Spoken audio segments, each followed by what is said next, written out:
let me show you how to make a chicken caldereta. Luto tayo ng chicken caldereta, guys. Very easy how to make a chicken caldereta. Okay, just wait, guys, mga loves. Ang nilagay ko dyan is olive oil. Kasi medyo diet din tayo daw.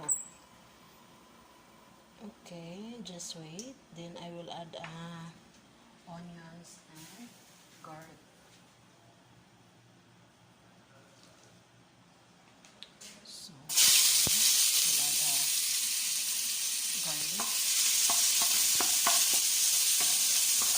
Damihin natin yung garlic kasi masarap yung garlic. Gusto ko yung garlic.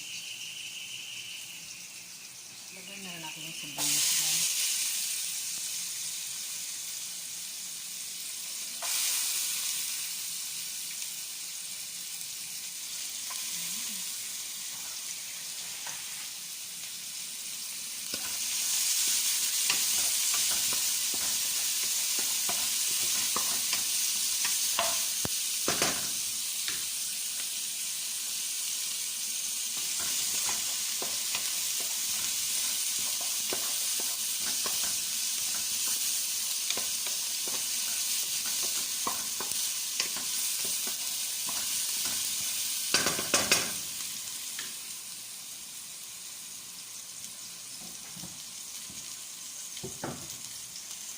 Of course, isusunod na natin ang ating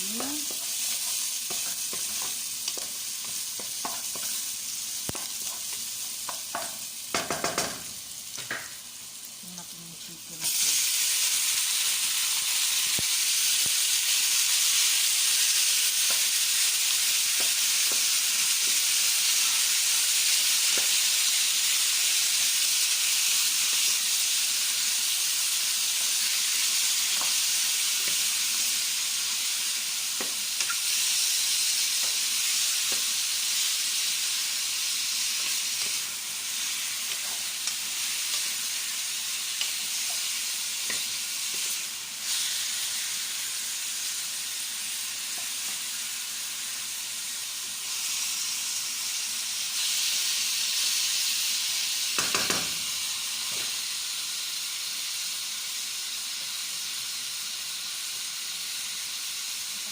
Susunod natin ito ng patatas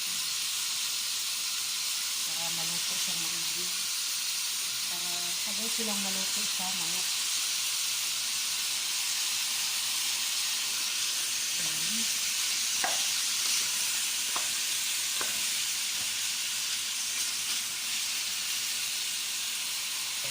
Atin mo lang tatakpan, guys. So, ayan guys, ang ating chicken caldereta. Lulutuin lang natin So, ang last na sangkap na ilalagay natin dyan is peanut butter. So, mamaya na natin ilagay ang peanut butter. Yung malapit na siyang maluto. Ayan. Yung mga timpla na po yan lahat. So, atin mo nang tatakpan. Para mabilis siyang maluto. Ayan guys, luto ng ating chicken caldereta. Lutuin po siya. Kain na tayo. Papatayin ko na guys kasi luto ng ating chicken caldereta. Yummy, yummy. Yummy, yummy. This is my own version. Ranisa's Journey. See you around. Bye.